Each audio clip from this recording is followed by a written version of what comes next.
Hello dear students, मैं दीपक शर्मा आप लोग के लिए नया टॉपिक लेके आया हूँ जिसका नाम है स्लीप डिसऑर्डर। हम लोग आज बात करेंगे स्लीप डिसऑर्डर के लिए।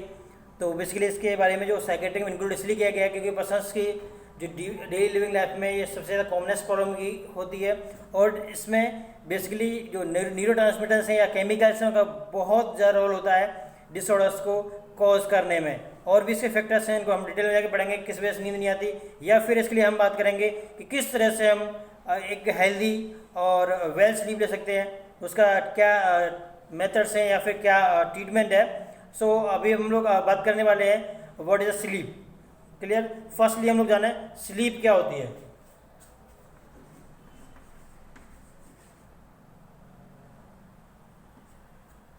फर्स्टली हम लोग जानते हैं कि स्लीप क्या है। बेसिकली स्लीप क्या है, एक फिजियोलॉजिकली प्रोसेस है, then reversible reduction of consciousness.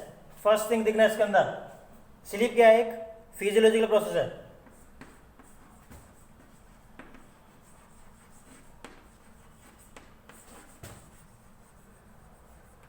Physiological process है, इसमें क्या होता है, कॉन्शियसनेस क्या होती है, कॉन्शियसनेस पर्सन्स की जो रिडक्शन हो जाती है या फिर कम हो जाती है। कॉन्शियसनेस क्या होगी, कम होगी। क्लियर? तो उसको हम क्या बोलते हैं, स्लीप। ठीक है?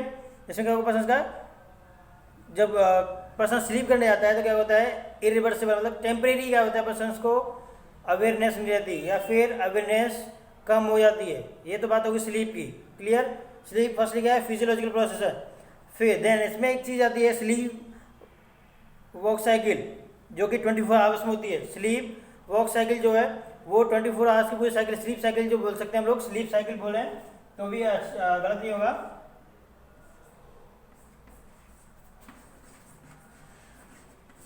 Sleep cycle 24 hours. ठीक है? इसमें क्या होता है, जो मिनिमम 8 आवर्स का स्लीप होना चाहिए। ठीक है? 6 to 8 आवर्स का स्लीप होना चाहिए जिससे कि हमारा बॉडी रिलैक्स कर सके। क्लियर? तो ये क्या होता है पर्सन्स का डिसऑर्डर में हम लोग बात करने वाले हैं स्लीप का। तो हमारा जो पैटर्न है, स्लीपिंग पैटर्न है, वो क्या हो जाएगा, अल्टरेड हो जाएगा या फिर डिस्टर्ब हो जाएगा। क्लियर? यहाँ तक क्लियर है आपको स्लीप क्या होता है और स्लीप कितना चाहिए। फिर देन अब हम लोग बात करते हैं नेक्स्ट जो कंटेंट है।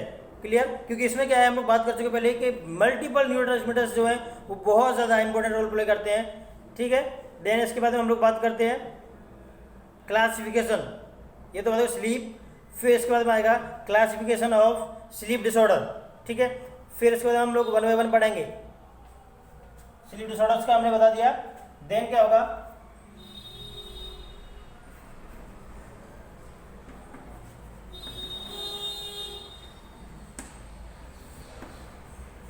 हम लोग बात करेंगे क्लासिफिकेशन की, क्योंकि स्लीप डिसऑर्डर्स क्या है, कई सारे इसके क्लासेस हैं और कई सारे टर्म आपने सुनी होंगे इसके बारे में पहले भी।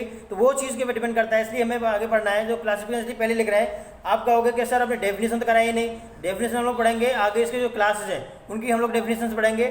तो फर्स्टली हम लोग क्या बात कर रहे हैं, स्लीप। अगर हम लोग बात करें स्लीप डिसऑर्डर का डेफिनेशन क्या होगा, तो जो पर्सन का स्लीप वेक साइकिल है, स्लीप वेक साइकिल है, वो क्या हो जाएगा, अल्टर्ड हो जाएगा, या फिर उसका क्या होगा, पर्सन का जो स्लीप हैबिट्स है वो डिस्टर्ब हो जाएगा। That called is a sleep disorder.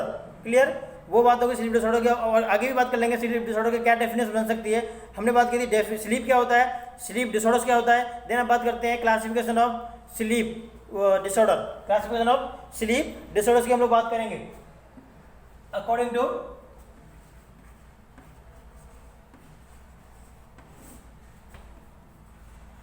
To ICD-10। तो अकॉर्डिंग टू ICD-10 फर्स्टली क्या है, insomnia, hyper insomnia, sleep disorder like walk cycle, sleep walk cycle हो जाएगा, स्लीप अवेकिंग हो जाएगा, या फिर स्लीप ट्रेमर्स हो गया, और नाइट मरमर्स आता है। ये तो क्या हो गया सर, क्लासिफिकेशंस। ठीक है? ये दो टाइप्स उसके इसके। फर्स्टली हम लोग बात करेंगे आज इंसोमिनिया के ऊपर। फर्स्टली हम लोग जिस टॉपिक के ऊपर बात करने वाले हैं डिटेल में, वो क्या होगा, इंसोमिनिया। आपने ये वर्ड सुना हुआ है, कई बार सुना हुआ है, आपकी काफ़ी कॉमन टर्म्स है जो इसको हम लोग यूज़ करते हैं। तो हम लोग बात करते हैं इंसोमिनिया के लिए, है ना। क्लासिफिकेशन हो गया इसका ICD-10 के according, insomnia, hyperinsomnia, sleep work cycle, disorder of sleep work cycle, then sleep walking, then sleep tremors और नाइट ट्रेमर्स। ठीक है, इसके बाद हम बात करते हैं आगे, हम आगे बात करेंगे किसके लिए,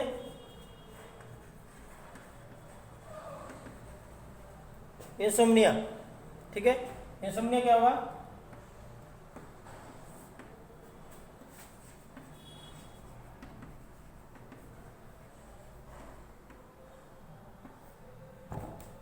हाँ फर्स्टली हम लोग बात करने वाले हैं इंसोम्निया का डेफिनेशन। तो इंसोम्निया क्या है, आप लोग जनरली टर्म में जानते हो आप लोग, insomnia is a difficulty in sleep that called as a insomnia. Clear. और इसके बात करें तो पर्सन क्या होगा, अनदर वर्ड्स में बात करें तो sleep is a general term for use difficulty in initiating और maintaining sleep that called as a insomnia. Clear, ये दो डेफिनेशन होगी इसकी।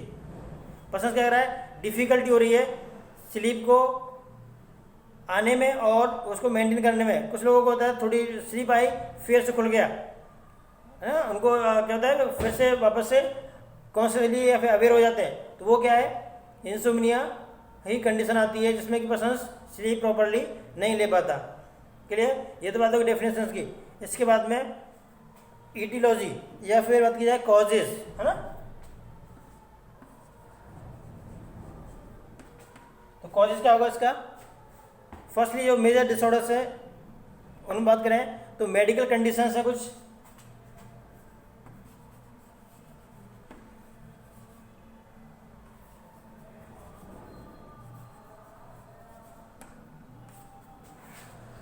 मेडिकल कंडीशंस जिनमें कि पर्सन्स को क्या होता है, इंसोम्निया पाया जाता है, जैसे कि मायोकार्डियल इश्मीया या फिर MI, heart failure, okay, then stroke, और अगर पेरिफेरल ब्रेन डैमेज है, पेरिफेरल नर्व डैमेज है, देन हाइपोथायरॉयडिज्म है, ओके, मेनोपॉज है, प्रेगनेंसी है, इनसे में क्या होता है, इंसोम्निया होता है। ठीक है, इनकी वजह से क्या होगा, इंसोम्निया कॉज होगा। देन नेक्स्ट आएगा एल्डरली पीपल्स में भी स्लीप बहुत कम देखी जाती है। ठीक है, नेक्स्ट आएगा ये नेक्स्ट डिसीज कंडीशन आएगी सीओपीडी एंड अस्थमा। इनमें भी पर्सन्स को स्लीप नहीं मिल पाता प्रॉपर्ली या फिर इनकी वजह से क्या होता है, इंसोम्निया की कंडीशन हो जाती है।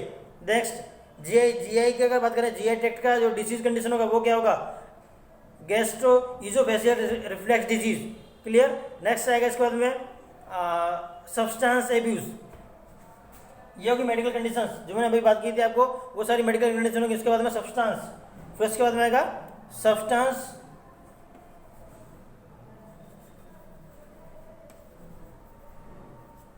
Substance use disorder.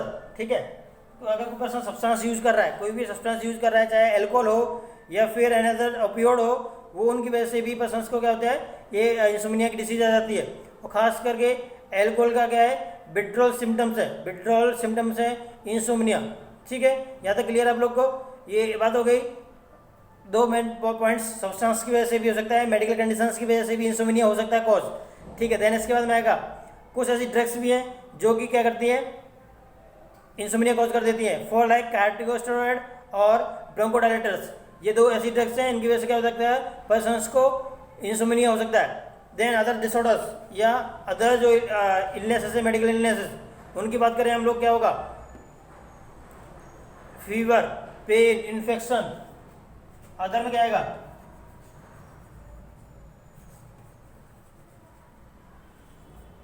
Fever, pen, infection, ये सब क्या है, कंडीशन है, मेडिकल कंडीशन है जिनमें के पर्सन्स को क्या होगा, इंसोम्निया होगा। क्लियर, यहाँ तक क्लियर हुआ। फिर इसके बाद बात करते हैं हम लोग साइकेट्रिक कंडीशंस क्या हो सकती हैं, या फिर साइकेट्रिक क्या क्या कंडीशन होंगी जिनमें पर्सन्स को इंसोम्निया होगा, या फिर ये पर्सन्स को जो डिसऑर्डर है उनका कॉज करेंगे। ऐसे कुछ साइकेट्रिक कंडीशंस हैं, उनके बारे में बात करते हैं हम लोग। ठीक है, ये तो होगी मेडिकल कंडीशन की बात, ये मेडिकल कंडीशन बात की। फिर इसके ऊपर हम लोग लिख देते हैं साइकेट्रिक कंडीशन।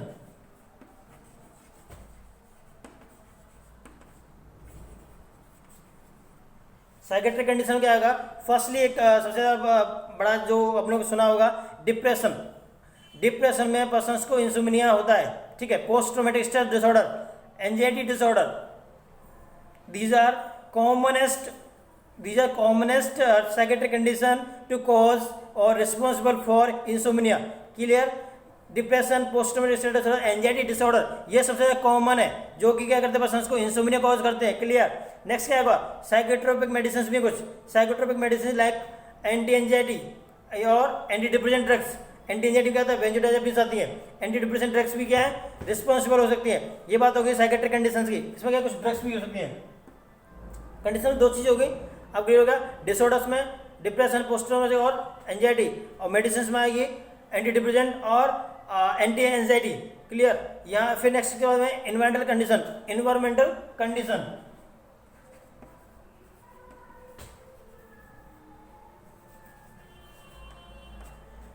एनवायरमेंटल कंडीशन में क्या आएगा? स्ट्रेसफुल लाइफ, ठीक है, या फिर लाइफ थ्रेटनिंग इवेंट्स और shift the work. Okay, change in attitude. These overall things to cause insomnia. Clear? Stress हुआ पर्सन को, और अगर कोई भी पर्सन अपना जॉब शिफ्ट करता है या फिर अपना कोई प्लेस शिफ्ट करता है, ठीक है, पर्सन्स की डेली लिविंग लाइफ में हमने अभी को नोटिस किया होगा, तो क्या होता है पर्सन्स आज अपने घर से किसी दूसरे जगह पे जाता है या किसी आउट ऑफ प्लेस जाता है, वहाँ उसको स्लीप बहुत कम आती है. बिकॉज अगर शिफ्टिंग होती है तो उसकी वजह से भी पर्सन्स को क्या होता है? नींद नहीं आती. ठीक है, उसके बाद में यह पर्सन्स एटीट्यूड में चेंज लेके आएगा, उसकी वजह से भी पर्सन्स को नींद नहीं आएगी. ठीक है, और भी इसके अंदर बात करें तो ये सारी बात होगी. देन इसके बाद आगे हम लोग अगर बात करें इसके बारे में तो और भी कंडीशंस क्या क्या हो सकती हैं जो कि कॉज करेंगी. तो उनमें क्या है? Financially loss. ये सब क्या है? अदर कंडीशंस में आ रहा है, फाइनेंशियली लॉस आ रहा है. क्लियर? या बोला जाए सोशल फैक्टर्स बोल सकते हैं हम लोग. क्या बोल सकते हैं? Social factors. एनवायरमेंटल फैक्टर हो गया, एनवायरमेंटल कंडीशन होगी, फिर सोशल फैक्टर्स, जिसमें क्या आप लोग जानोगे कि फाइनेंशियली लॉस हुआ, फिर डाइवोर्स हो गया, और death of loved one, then retirement, और these overall things to cause anxiety. Next क्या आएगा? और बात करें तो हम लोग पर्सन्स के लिए ये सबसे ज़्यादा कॉमनेस्ट चीज़ें हैं जो कि कॉज करती हैं इंसोमिनिया. फिर इंसोमिनिया में आप लोग बात करोगे clinical features. Clinical features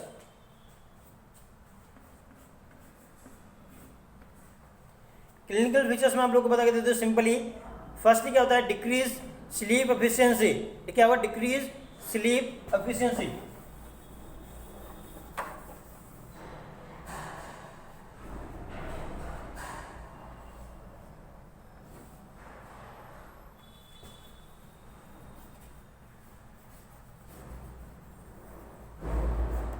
sleep efficiency and decrease total hour of sleep. Next क्या आएगा? Decrease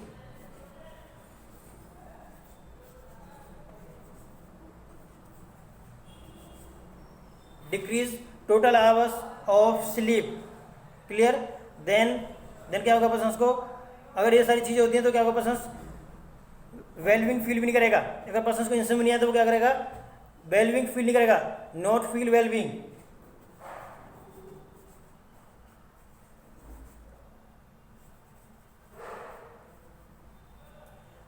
wellbeing. ये सारी क्या हो गई? कॉमनेस्ट कंडीशंस हो गई जिन जो कि हमें इंसोमिनिया वाले पेशेंट्स में देखने को मिल सकती है. ठीक है, फिर एफिशिएंसी हो गया, डिक्रीज हो पर्सन्स का क्या होगा? एफिशिएंसी डिक्रीज हो गया. फिर इसके बाद में क्या आता है? डिफिकल्टी. क्या आएगा?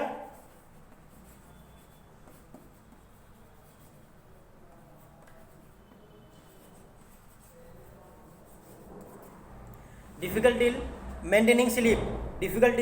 Maintaining sleep. ठीक है, इसको बोलते हैं माइल्ड इंसोमिनिया. इसको बोलते हैं हम लोग डिफिकल्टी इन स्लीप को क्या बोलते हैं हम लोग? Mild difficulty in sleep maintaining या मेंटेनेंस. ठीक है, that called as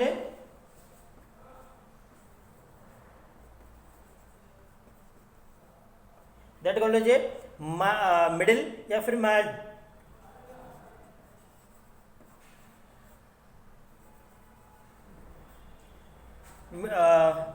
mild insomnia बोलते हैं इसको।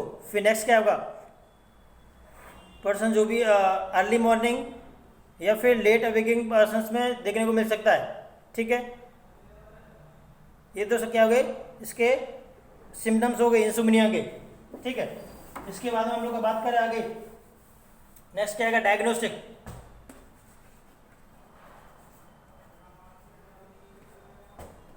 डायग्नोसिस बोलो या फिर डायग्नोस्टिक एवेल्यूशन बोलो, ठीक है, बात एक ही है। Clear.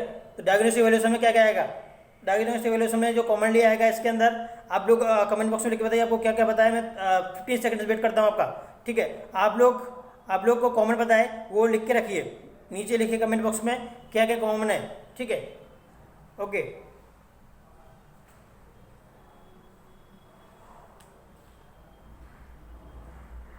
Okay then fine.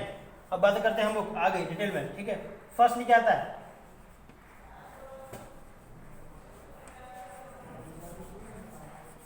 History of sleep. Firstly हम लोग बात करेंगे हिस्ट्री ऑफ स्लीप। ठीक है, देन इसके बाद में क्या आएगा, फिजिकल एग्जामिनेशन। फिजिकल एग्जामिनेशन आएगा। इसके बाद नेक्स्ट क्या आएगा, फिजिकल एग्जामिनेशन के बाद में नेक्स्ट आएगा साइकोलॉजिकल टेस्ट।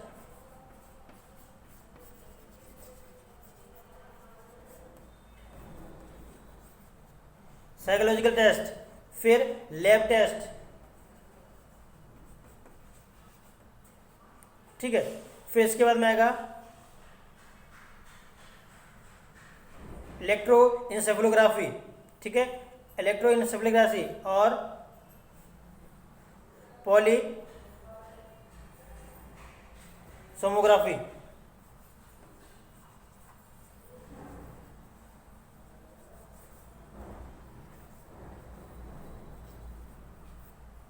ये क्या है, ये क्या है, डिसऑर्डर्स, ये डायग्नोसिस है डिसऑर्डर को पता करने के लिए। ठीक है, क्लियर। फिर फर्स्टली हम बात करते हैं हिस्ट्री टेकिंग ऑफ स्लीप, या बोले हिस्ट्री टेकिंग ऑफ स्लीप। तो उसमें क्या करना है, के बारे में बात करेंगे, उसको कितनी देर से नींद नहीं आ रही, क्या प्रॉब्लम आ रही है, या फिर उसका कोई चेंजेस आएगा लाइफ में, ओवरऑल डाटा कलेक्ट करना है हिस्ट्री टेकिंग में फर्स्ट। देखने इसके बाद में फिर देन इसके बाद क्या आएगा, फिजिकल एग्जामिनेशन आएगा। फिर इसके बाद में आएगा फिजिकल एग्जामिनेशन आएगा। उसमें क्या करते हैं हम लोग, पर्सनस के लिए साइंस देखते हैं, लाइक हाइपरटेंशन कंडीशन तो नहीं है, पुअर कंसंट्रेशन है, फिर जो डिस्टर्ब्ड कोऑर्डिनेशन हो रहा है, ये सारी चीज़ें हम लोग क्या करते हैं इसमें चेक करते हैं। देन जो साइकोलॉजिकल टेस्ट है उसमें क्या करते हैं हम लोग, वेक डिप्रेशन इंडेक्स करते हैं, वेक डिप्रेशन इंडेक्स। ठीक है, ये क्या है, एक साइकोलॉजी टेस्ट है जो कि हमें पता करने के लिए पर्सन को डिप्रेशन तो नहीं हो रहा उसको पता करने के लिए हम लोग टेस्ट करते हैं साइकोलॉजी टेस्ट। देन इसके बाद में फिर इसके बाद में नेक्स्ट क्या आता है, हम लोग बात करें लेबोरेटरी टेस्ट या लैब इन्वेस्टिगेशंस। तो लैब इन्वेस्टिगेशन क्या आएगा, सीबीसी और भी हम लोग टेस्ट करा सकते हैं। ठीक है, एबीजी एनालिसिस करा सकते हैं। ठीक है, इसके बाद में नेक्स्ट हम लोग कराएं पॉलीसोमोग्राफी। जैसे ये क्या होता है, मोस्टली कॉमन यूज किया जाता है टू इवेल्युएट स्लीप को इवेल्युएट करने के लिए हम क्या करते हैं, पॉलीसोमोग्राफी करते हैं। ठीक है, ये तो क्या की बात होगी डायग्नोसिस की। क्लियर है, होप्सो आपको यहाँ तक समझ में आया होगा। देन इसके बाद में हम लोग बात करते हैं मैनेजमेंट की। तो मैनेजमेंट हम लोग दो तरह से लिखेंगे, फार्माकोलॉजिकल और नॉन फार्माकोलॉजिकल मैनेजमेंट। फर्स्ट बात करते हैं हम लोग फार्माकोलॉजिकल मैनेजमेंट की। ठीक है, फार्माकोलॉजिकल मैनेजमेंट क्या होगा देखते हैं अभी। फर्स्टली बात करते हैं फार्माकोलॉजिकल, ये क्या करता है, ट्रीटमेंट।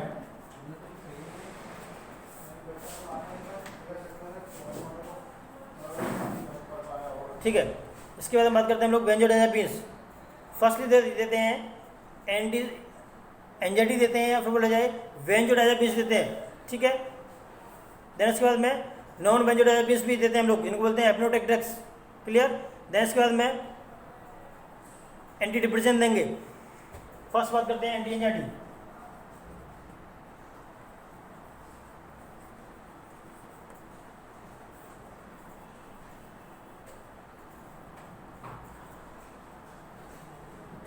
एंटी एंजाइटी या फिर सेडेटिव्स बोल रहा हूँ मैं आपको, हाँ। ठीक है, इसके बाद नेक्स्ट आएगा एंटी डिप्रेसेंट।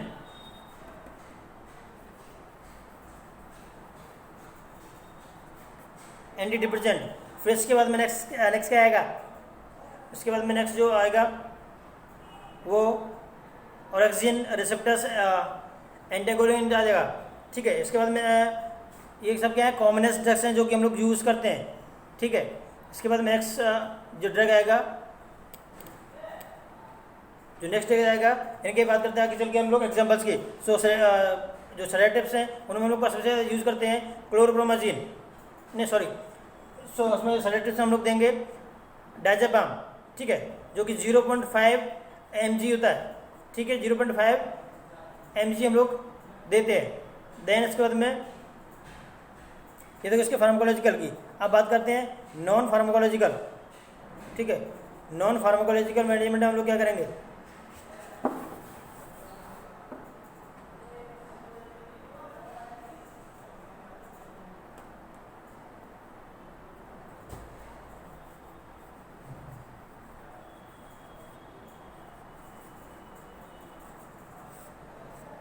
नॉन फार्माकोलॉजिकल में हम लोग क्या करते हैं, फर्स्टली क्या करते हैं, स्लीप हाइजीन करते हैं। स्लीप हाइजीन मेंटेन करेंगे। फर्स्ट स्टेप क्या होगा हमारा, स्लीप हाइजीन, ठीक है।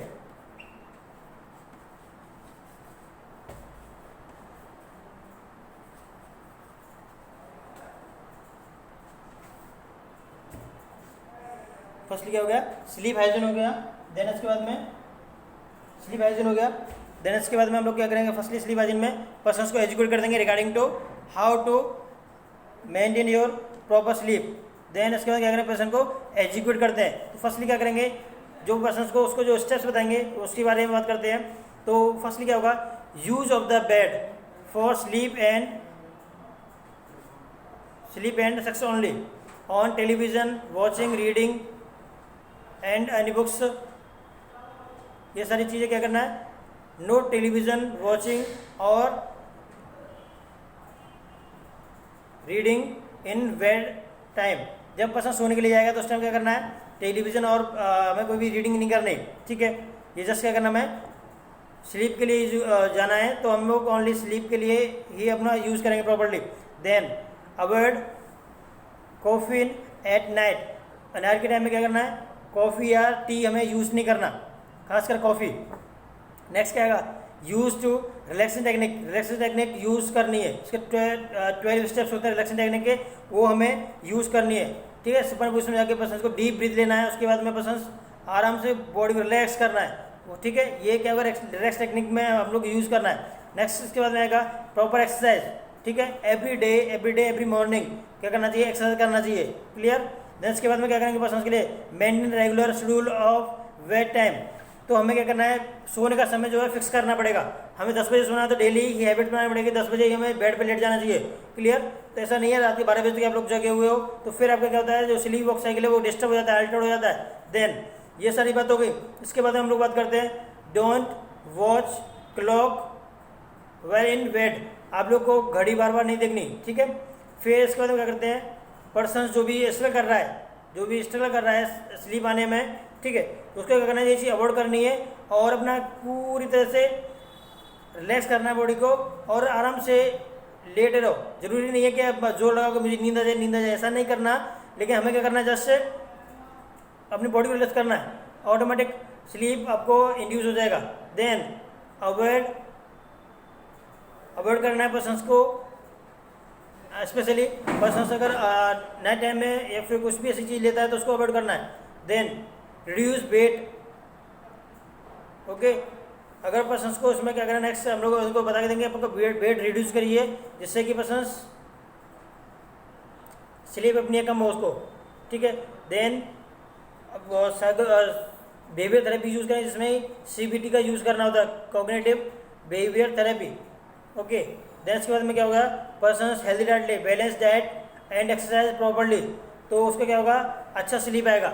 और स्लीप से पहले एक और चीज़ थी, to use warm milk before the sleep. अगर आप पर्सन सोने के लिए जा रहा है तो उससे पहले क्या करना है, 1 गिलास वार्म मिल्क पीना चाहिए जिससे कि पर्सन को अच्छा स्लीप इंड्यूस हो, ठीक है। आज के लिए इतना ही। नेक्स्ट टॉपिक हम लोग पढ़ेंगे कल क्लास में। Thank you so much.